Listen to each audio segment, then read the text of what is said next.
moment. And acquittals right up to the Supreme Court, number one. And number two, it is just giving a one-sided review of things. If it claims to be impartial, like it does in its constitution, then it needs to, also present a contrarian point of view and factor in the Honorable Supreme Court of India. The lack of respect to established facts and judgments is it's very concerning, because we know how misinformation plays a big role on street violence right now. In Leicester, it was misinformation which caused the attacks on Hindus.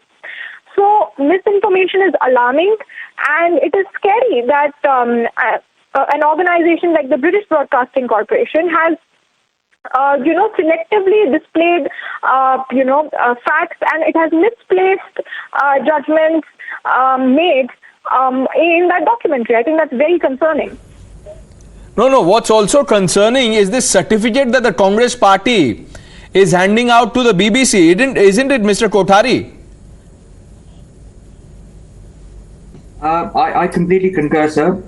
I think the Congress party is doing massive amount of disservice to themselves by actually latching onto what I would call is a complete botched up broadcast that the BBC essentially published on 17th of January.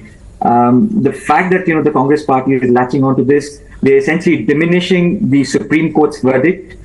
And by the way, the Supreme Court's verdict actually came out when they were in power, not the BJP. Number two, they're diminishing the SIT report, which grilled Narendra Modi, a sitting chief minister, for 6 to 8 hours, put him through narco tests, and they're diminishing all of that. And I'm glad that the Congress party is essentially doing this, because it also brings into foray a lot of information which was not there in the public domain, discussed with this amount of passion previously. For example, one of them is that Narendra Modi had sent a request to all the three neighboring states, which were all Congress rule states, MP, Maharashtra and Rajasthan, for police assistance.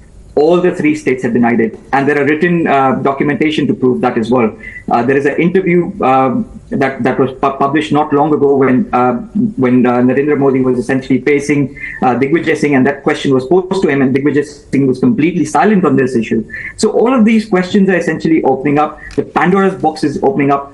Similarly, Jack Straw. I mean, getting a contentious person like Jack Straw to be interviewed by BBC. I'm grateful to the BBC for doing this, because now people who live in the glass. Mr. Kothari, I'm glad you mentioned the name of Jack Straw, because by giving a clean sheet to the documentary, the Congress party is also legitimizing individuals, discredited individuals, I must add, like Jack Straw. The Iraq War. Absolutely. The Iraq War was one of those designs by the Tony Blair government, which they still haven't been held accountable for. So we as British Indians demand that Tony Blair be held accountable for, and Jack Straw, as the foreign secretary who oversaw murders of thousands of Iraqis, be held accountable for that as well. He was also, believed by many, he was also the head of the British propaganda machinery not too long ago. I'll come to that, but let's quickly play out